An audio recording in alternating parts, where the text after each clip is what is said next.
Also, Madam Chair, Presidential Envoy to China, Teddy Boy Locsin Jr., said the Philippines has no plans of going to war with China.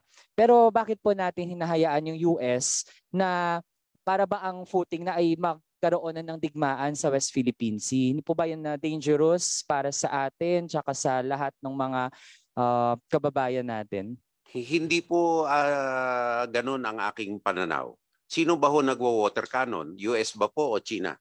Sino ang nasa war footing? Tayo ho ba o sila? Sa akin po malayo po at ayoko pong magkagera. Ngunit ang diplomasya po pag hindi natin binakapan ng katatagan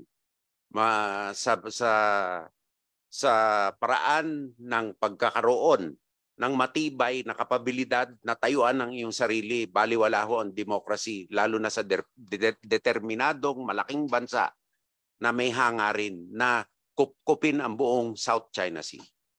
Yeah. Madam Chair, tingin po natin hindi tayo dapat mamili kung sino yung mga bansang gusto nating pigilan sa kanilang mga hegemonic na ginagawa. Kasi China does that, no? Undeniably.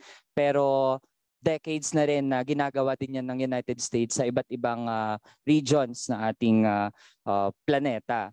Kay Madam Chair, ito ang kasunod kong questions. Hindi nila ginagawa sa Pilipinas yun.